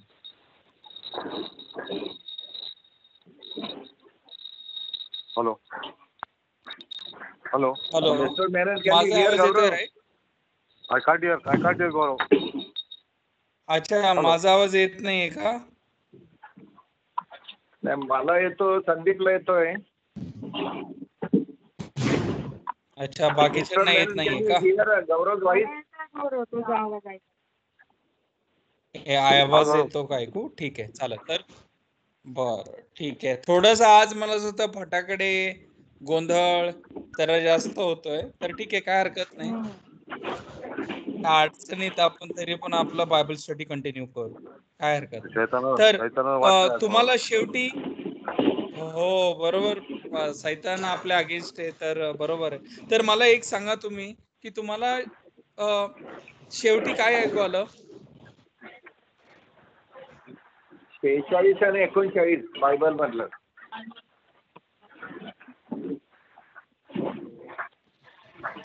46 पुस्तके म्हणजे त्या हिब्रूचं जे भाषांतर ग्रीक मध्ये झालं ते जे जुन्या करारात आपले जे शिष्य होते त्यांचं जे बायबल होतं ते आज कॅथलिक चर्च कडे आहे. म्हणून कॅथलिक चर्चच्या बायबलमध्ये 46 पुस्तकं आहेत. कारण ते काय म्हणाले की आम्हाला यहुदी लोकांचा परुषी लोकांचा बायबल नकोय. त्यावेळचे जे आमचे शिष्य होते त्या शिष्यांचं बायबलमध्ये किती पुस्तकं होते, त्या जुन्या करारामध्ये किती पुस्तकं होते, तर त्या पुस्तकं म्हणजे 46 पुस्तकं. आणि जे आज आपले प्रोटेस्टंट बंधू आणि भगिनी आहेत त्यांचं जे बायबल आहे जुन्या करारामध्ये त्याच्यामध्ये 39 पुस्तकं आहेत. तर ते पुस्तकं कुठून आले? ते पुस्तकं म्हणजे आपले जुन्या करारातले जे पुरुषांचं जुनं करार होतं त्याच्यातून आले. समजलं सर्वांना?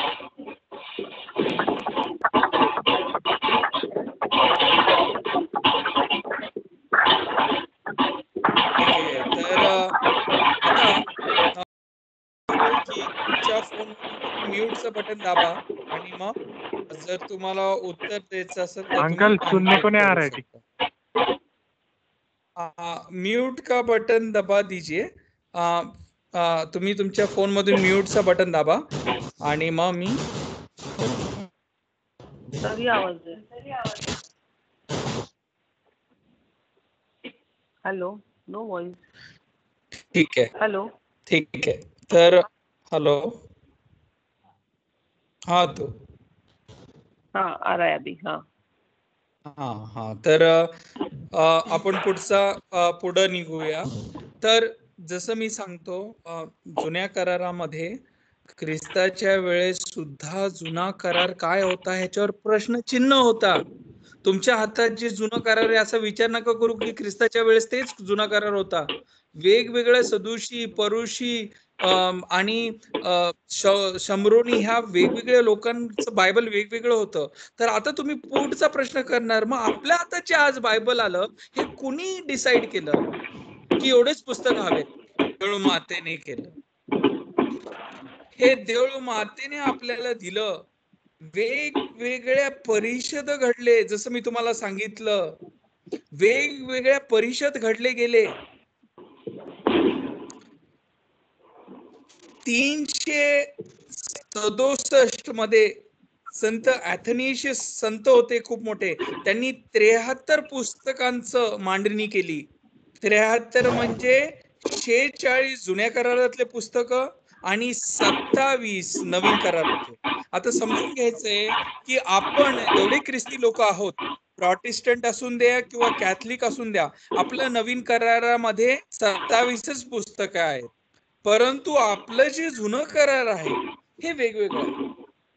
46 कॅथलिक आणि 39 प्रोटेस्टंट. आणि हे कुठून आलं ह्याचा संदर्भ मी तुम्हाला दाखवला.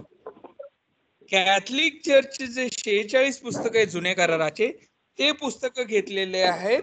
ते येशू ख्रिस्ताचे जे शिष्य होते ते जे सेप्टुजंट, ते जे बायबल वाचायचे त्याच्यामध्ये 46 होते म्हणून. परंतु मार्टिन लुथरनी ते 7 पुस्तके काढून टाकले.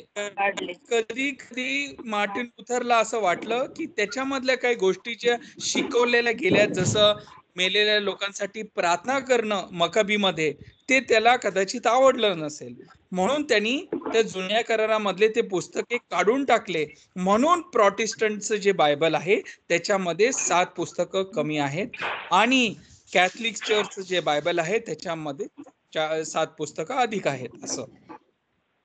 तर परत एकदा तुम्ही हे समजून घ्या की बायबल एवढ्या सोप्यारीत्या आपल्या हातात आलेलं नाहीये. ह्याच्या मागे खूप मोठा इतिहास आहे. नुसतं जुना करार जरी तुम्ही घेतला त्याच्या मागे सुद्धा इतिहास आहे. तर जसं मी तुम्हाला सांगितलं, 367 मध्ये संत अथेनिशियस कॅथलिक चर्चचे एक संत होते, त्यांनी हे 73 पुस्तकांची मांडणी केली. त्याच्यानंतर 382 मध्ये रोम परिषद भरलं. या रोम परिषदामध्ये पुन्हा एकदा 73 पुस्तकांची मांडणी केली. 393 मध्ये हिप्पो परिषद म्हणजे नॉर्थ आफ्रिका, उत्तर आफ्रिकेमध्ये पुन्हा एकदा परिषद भरलं. इथं सुद्धा 73 पुस्तकांची मांडणी केली गेली. म्हणजे 46 आणि 27, 46 आणि 27, 46 आणि 27. तर 367, 382, 393. तर मी तुम्हाला काय करतोय, तुम्हाला इतिहास सांगतोय मी. मला तुम्हाला काय सांगायचंय की बायबलची जी रचना झालेली आहे वरून आलेलं नाहीये, याच्या मागे इतिहास आहे. आणि हा इतिहास कुठून आला? हे कॅथलिक चर्चच्या द्वारे वेगवेगळे परिषद भरले गेले. 382 मध्ये, 393 मध्ये, 397 मध्ये कार्थेजची परिषद, आणि मग शेवटी अतिकृष्टरित्या शिकवलं गेलं, डॉग्मेटिकली अतिकृष्टरित्या शिकवलं गेलं 1546 मध्ये, ज्यावेळेस प्रोटेस्टंट आणि कॅथलिक चर्चची आपले विभागणी झाली. आपली विभागणी ज्यावेळेस झाली, पहिले आपण एकच मंडळीचे होतो सगळे. पूर्वी फक्त एकच चर्च होतं, कॅथलिक चर्च. परंतु त्यावेळेस जे काही गोष्टी घडल्या, जो काही इतिहास होता, ज्याच्यामुळे आपली विभागणी झाली, त्याच्यानंतर प्रश्न केला गेला, अरे जुन्या करारामध्ये किती पुस्तकं आहेत? मार्टिन लुथर सांगतो 39, कॅथलिक चर्च म्हणते 46. नेमकं काय भानगड काय? 1546च्या अगोदर देऊळ माता एकच होती, परंतु ज्यावेळेस भांडणं झाले प्रोटेस्टंट आणि कॅथलिकचे, त्यावेळेस मार्टिन लुथर म्हटलं नाही, आम्हाला 7 पुस्तकं काढायची आहेत. कारण मार्टिन लुथरचं जे ईशज्ञान होतं, त्याची थिओलॉजी होती, त्याच्यामध्ये त्याला मृत्यूंचे जे लोक आहेत त्यांच्यासाठी प्रार्थना करणं मक्कबीचं आवडत नव्हतं. कारण त्यावेळेस मेलेल्या लोकांसाठी प्रार्थना करण्यासाठी लोक पैसे घ्यायचे आणि ते मार्टिन लुथरला आवडलं नाही, म्हणून तो जुने करारात गेला. म्हटलं अरे यहुदी लोकांकडे ते पुस्तक पण नव्हतं, म्हणून हे चुकीचं करत राहिलेत कॅथलिक चर्च, म्हणून काढून टाका हे पुस्तक 7. म्हणून आपल्या प्रोटेस्टंटच्या बायबलमध्ये 7 पुस्तके कमी आणि कॅथलिक चर्चच्या जुन्या करारामध्ये 7 पुस्तक अधिक. हा इतिहास आहे. हा इतिहास आपल्याला बायबलमध्ये भेटत नाही. म्हणून आजचा जो बायबल स्टडी आहे हा मला तुम्हाला इतिहासाच्या दृष्टिकोनातून सांगायचा आहे की आपल्या हातामध्ये जे बायबल आलं हे कुठून आलं, कसं आलं. परमेश्वराला धन्यवाद मानायचे की जे बायबलची रचना केली गेली हे पवित्र आत्म्याने केली, परंतु ही जे परिषद घडले, रोमचं परिषद, हिप्पोचं परिषद, कार्थेजचं परिषद, काउन्सिल ऑफ ट्रेंटचं परिषद, हे जे परिषद भरली ऐतिहासिक, ह्याच्यामध्ये देऊळ मातेने सांगितलं की नाही 46 पुस्तके 27 पुस्तके, 46 पुस्तके जुन्या करारामध्ये, 27 नवीन करारामध्ये. तर मला तुम्हाला इतिहास सांगायचा होता. हा तुम्हाला आज इतिहास कळाला की आपलं बायबल थोडं वेगळं आहे. नवीन करारामध्ये 27 पुस्तकं आहेत, परंतु जुन्या करारामध्ये प्रोटेस्टंट बायबलमध्ये 7 पुस्तके कमी आहेत. आता तुम्ही ज्या वेळेस हे सगळं ऐकलं तुम्हाला वाटत असेल हे तेव्हा एवढं सगळं गोंधळ घडला होता का? बायबल बनण्यासाठी मला वाटलं बायबल असंच आलं आपल्या हातात वरून. मला माहित नव्हतं याचा इतका मोठा इतिहास आहे गौरव. मला वाटलं बायबल असंच आलं, कुणीतरी प्रिंटिंग प्रेस मध्ये प्रिंटिंग केली, आमच्या पास्टरांनी सांगितलं इथं जाऊन बायबल घ्या, आम्ही घेतलं, आलं बायबल हातात माझ्या. नाही, ह्याचा खूप मोठा इतिहास आहे आणि हा इतिहासावर आपण अभ्यास करतो. आज आपण बायबल स्टडी मध्ये तोच प्रयास केलाय की थोडंफार जे आज आपल्याला परमेश्वरांनी ही जी संधी दिलेली आहे की बायबल वचन कुठून आलंय, बायबलचं वचनचा अभ्यास कसा करावा. येशू ख्रिस्ताच्या काळामध्ये सुद्धा बायबल वेगवेगळे होते. जुना करार सदुशीचा वेगळा होता, शम्रोनी लोकांचा वेगळा होता, परुषी लोकांचा वेगळा होता. इतिहास आपल्याला जो मिळतोय आज त्याच्याबद्दल मननचिंतन करायचंय, समजून घ्यायचं की बायबलची रचना कशी झाली, कुठून आला, त्याचा इतिहास काय. आता तुम्ही म्हणणार अरे तू जुन्या कराराबद्दल खूप सांगतोय, नवीन कराराचं काय? नवीन कराराची किती पुस्तक आहेत? 27. 27. तुम्हाला अजून एक इतिहासातील गोष्ट सांगतो शेवटची. तुम्ही मत्तईचं शुभवर्तमान वाचलंय? हो. तुम्ही मार्कचं शुभवर्तमान वाचलंय का? तुम्ही लूकचं शुभवर्तमान वाचलंय का? आणि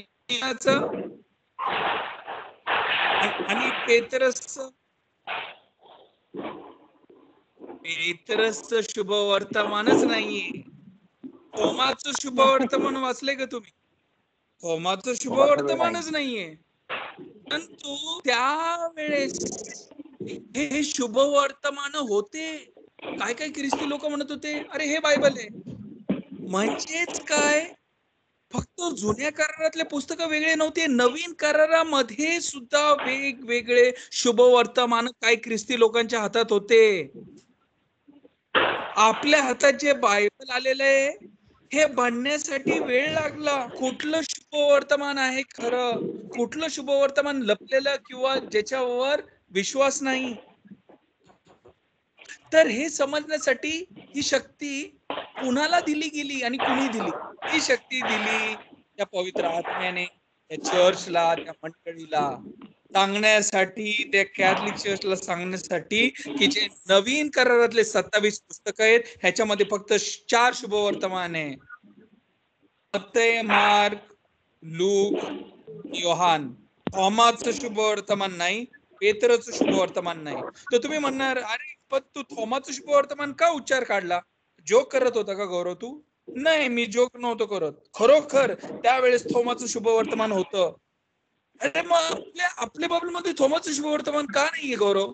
कारण त्यावेळेचं जे कॅथलिक चर्च होतं त्यांनी सांगितलं की नाही, ह्या शुभवर्तमान परमेश्वराचं नाहीये, हे अख्रिस्ती आहे. ह्याच्यामधल्या ज्या गोष्टी आहेत ह्या चुकीच्या गोष्टी आहेत. काय काय शुभवर्तमानामध्ये येशू ख्रिस्त पाळण्यामधून कबूतर बनवतोय. कधी पाहिलंय का, ऐकलंय का तुम्ही की बाळ येशू कबूतर बनवत राहिलाय? कसलं माहितीये? क्ले, मातीचं. मातीचं परमेश्वर कबूतर बनवतोय आणि तो खरोखर जिवंत होतोय कबूतर. हे कुठं लिहिलेलं आहे? शुभवर्तमानामध्ये. आणि हे शुभवर्तमान कुराणमध्ये आहे. कुराणमध्ये लिहिलं गेलंय की थोमाचं जे शुभवर्तमान आहे त्याच्यामध्ये येशू ख्रिस्त मातीने बनवलेले जे पिजन आहे, जे कबूतर आहे, ते खरोखर जिवंत होते येशू ख्रिस्ताच्या स्पर्शाने. कुराणमध्ये सुद्धा इतिहास आहे, तो इतिहास आहे तो आपल्या बायबलमध्ये नाहीये. म्हणून हे देऊळ मातेने सांगितलं बायबलमध्ये काय जाणार. तर आपल्याला देऊळ मातेचा आभार मानायचा आहे. देऊळ मातेने, ते कॅथलिक देऊळ मातेने आज आपल्याकडे हे बायबलची रचना दिली. त्या पवित्र आत्म्याला आपण आभार मानायचा आहे की आपल्या हातामध्ये देवाचं वचन पडलं गेलं. या देवाच्या वचनामध्ये थोमाचं शुभवर्तमान नाहीये, देवाला धन्यवाद. याच्यामध्ये पेत्रसचं शुभवर्तमान नाहीये, देवाला धन्यवाद. कारण त्यावेळेस वेगवेगळे शुभवर्तमान होते, परंतु देऊळ मातेने इतिहासामध्ये जाऊन वेगवेगळे परिषद केले गेले आणि त्या काउन्सिल्स मध्ये डिस्कशन झालं आणि पवित्र आत्म्याच्या साह्याने 27 पुस्तकांची मांडणी केली गेली आणि सांगितलं की हे नवीन करार आहे.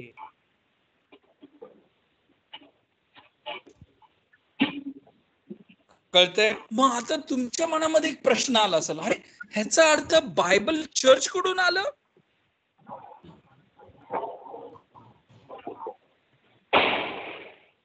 बायबल चर्च कडून आलं का चर्च बायबल मधून आलं?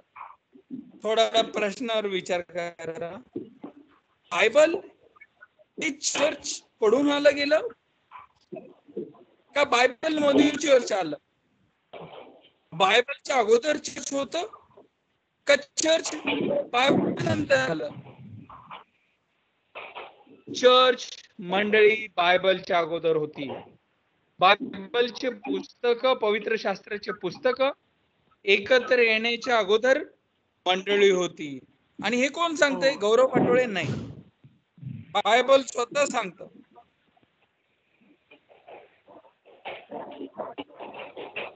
सत्य काय? किती पुस्तक आहेत बायबलमध्ये? सत्य सांगा मला. सत्याचा खांब कोण आहे? सत्याचा खांब व पाया काय? कोण सांगाल? सत्याचा पाया व खांब कोण आहे? तिमोथीकरास पहिले पत्र काढूया आपण. तिमोथीकरास पहिले पत्र उघडायचंय. त्यांनी आपलं बायबल उघडायचंय. तिमोथीकरास पत्र. The first letter to Timothy, अध्याय 3. तिमोथीकरास पहिलं पत्र, अध्याय 3, वचन 15. तिमोथीकरास पहिलं पत्र, अध्याय 3 आणि वचन 15 वाचूया.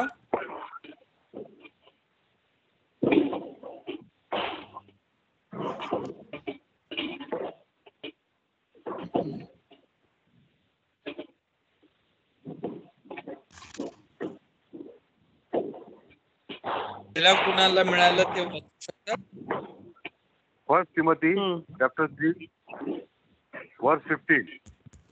But if I tarry along, that thou may know how ought to behave thyself in the house of God, which is the church of the living God, the pillar and ground of the truth.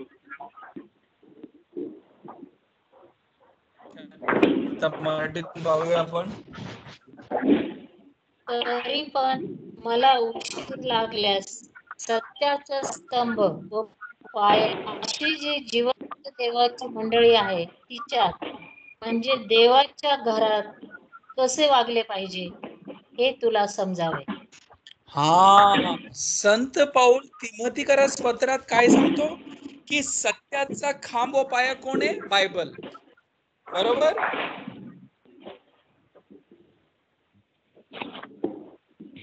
सत्याचा खांब व पाया काय? पुन्हा एकदा वाचा. Bible आहे का उत्तर? मंडळी, परमेश्वर चर्च, परमेश्वर चर्च जिवंत देवाचं मंदिर आहे ते. देव. तर मंडळी अगोदर होती. मंडळी पाया आहे सत्याचा, खांब आहे. पण आपण म्हणणार पण माझ्या मंडळीमध्ये तर भांडणं चाललेत, माझ्या मंडळीमध्ये तर एक दुसऱ्याचा गळा दाबत राहिलेत, माझ्या मंडळीमध्ये तर खूप त्रास वेदना होत येते. माझी मंडळी म्हणजे काय? दवाखाना आहे, रुग्णालय, दवाखाना आहे. हा संतांची सभा नाहीये माझी मंडळी. माझ्या मंडळी दवाखाना आहे. इथं सगळे एक दुसऱ्यावर मरून पडलेले. मग संत पाऊल असं कसं म्हणू शकतो की देवाची जिवंत मंडळी हे सत्याचं खांब व पाया आहे? बायबल मध्ये किती पुस्तक आहेत? आवाज जाता है. बायबल मध्ये तर नाही का उत्तर.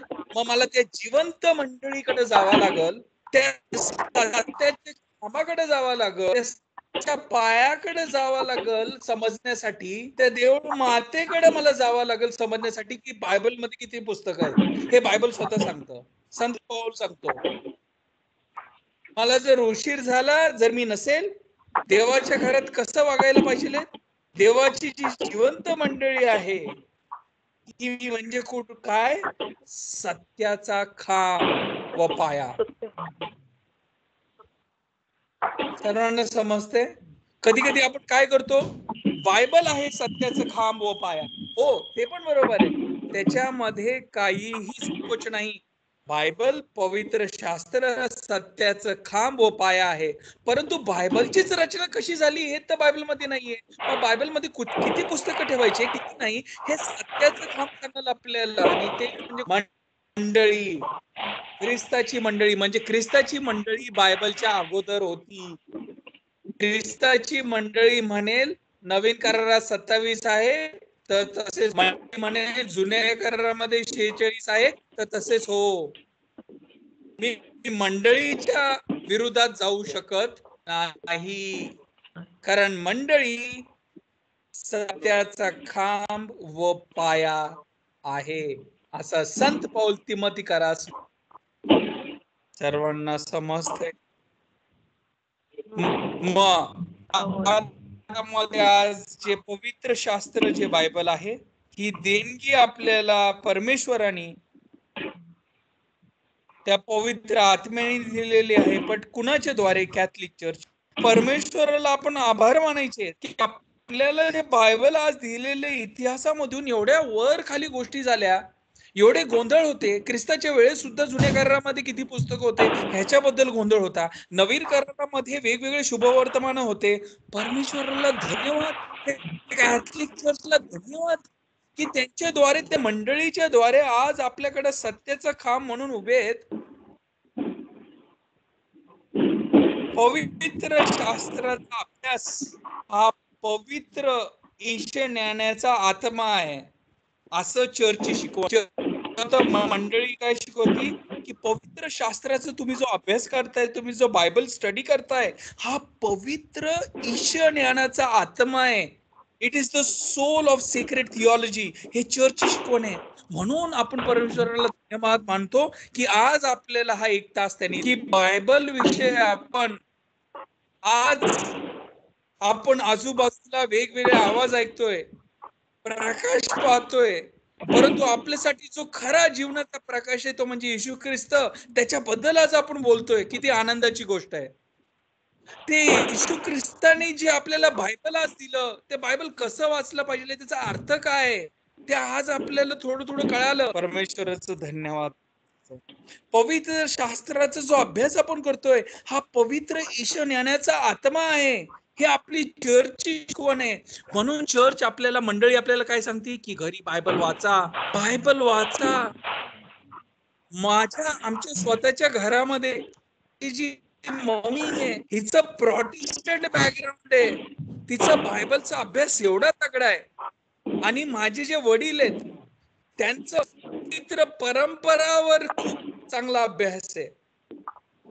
माझी जी आई आहे ती प्रोटेस्टंट आहे, आणि तिला ईश्वर ज्ञानाचा आणि परमेश्वराच्या शब्दाचा एवढा परमेश्वराने अनुग्रह केलाय, आणि माझ्या वडिलांना परंपरा. त्या दोघांचं मिलन, ह्या दोघांचा समावेश ज्यावेळेस आपण पाहतो त्यावेळेस आपल्याला सगळ्या गोष्टी परमेश्वराच्या कळू लागतात, की परमेश्वराने आपल्याला शास्त्र दिलंय, ते वाचायचंय, आपल्या जीवनामध्ये बदल करायचा. आणि शास्त्र वाचनाचं अज्ञान हे ख्रिस्ताचं अज्ञान आहे. Ignorance of scripture is ignorance of Christ. Sant Jerome, शास्त्र वाचनांचं अज्ञान हे ख्रिस्ताचं अज्ञान आहे. म्हणजे जर आपण शास्त्र वाचन केलं नाही तर आपण ख्रिस्ताला जाणून घेतलेलं नाही. जर आपल्याला शास्त्राबद्दल माहित नाही तर आपल्याला ख्रिस्ताबद्दल माहित नाही. म्हणून आज आपला बायबल स्टडी आपण पूर्ण करत आहोत, आणि शेवटची प्रार्थना साठी मी आमंत्रण गिफ्टूच्या मम्मीला की तिने शेवटची प्रार्थना करावी. Hello hello. हो हो मम्मी धन्यवाद करा. धन्यवाद धन्यवाद धन्यवाद धन्यवाद धन्यवाद धन्यवाद. स्तुतीस पात्र समानीस योग्य माझे जीवन बापा. मान महिमा गौरव तुला देते माझे प्रभू. देवबापा, आजचा दिवस तू आम्हाला दाखवला, आम्हाला एकत्रित केलं देवबापा, म्हणून मी तुझे उपकार मानते. तू म्हणतो ऐकणाऱ्याला जे कान आहेत त्यांनी ऐको. हो प्रभू, आम्ही तुझं वचन ऐकलंय प्रभू. आज तू आम्हाला तुझ्या वचनाद्वारे भरपूर काय आम्हाला शिक्षण देतो प्रभू, ज्ञान देतो, जेणेकरून आम्ही त्या कृतीमध्ये चालावं. तुझे वचन आम्ही आमच्या अंतःकरणात साठावं, आणि प्रभू शेवटच्या काळापर्यंत तुझी वाट बघावी. प्रभू असं आम्हाला धैर्य दे, असं आम्हाला शक्ती दे, असं आम्हाला तू आशीर्वादित कर. जे काय आम्ही वाचतो, जे काय आम्ही ऐकतो प्रभू, ते आम्ही आमच्या हृदयात ठेवावं. प्रभू, जे काय वचन तू आम्हाला गौरवच्या द्वारे दिले प्रभू, तू त्याला आशीर्वादित करतो प्रभू. जसं तू मोशेला सांगितलं होतं, तुझे लोकांना तुझ्या कळपाला तू घेऊन चाल, मी तुझ्या बरोबर आहे. तसंच तू आशीर्वाद प्रभू गौरवला दिलेला आहे. तो त्याचा कळप घेऊन चाललाय प्रभू. प्रभू, त्या कळपाला मोशेला आशीर्वादित कर प्रभू. आम्हाला डगमगू नको देऊ प्रभू. तू आमच्या बरोबर राहा. तुझे वचन अजून अजून खोलवर आम्हाला सांग प्रभू. आम्हाला त्याचं ज्ञान मिळू दे प्रभू. हो प्रभू, सर्व वाईट गोष्टीपासून, या सैतानी गोष्टीपासून, जे सैतानी हल्ल्यापासून प्रभू आम्हाला तू वाचव. तुझ्या पंखाखाली ठेव. सर्व काय येशू आहे प्रिय नावात मागितलं प्रभू, म्हणून तू ऐक. आमीन. आमेन. आमेन. बापाचे, पुत्राचे आणि पवित्र आत्म्याच्या नावे आमेन. आमेन. जय ख्रिस्त सर्वांना. जय जय ख्रिस्त. Praise Christ. the praise the Lord. Lord. Thank you Thank you, Gaurav. thank thank you you. Very much. Praise the Lord. Thank you very much. Happy Diwali सगळ्यांना. All right, take care. Good night. Happy Diwali to you. तर वाजवा कुणाला काय वाजवा. Take care.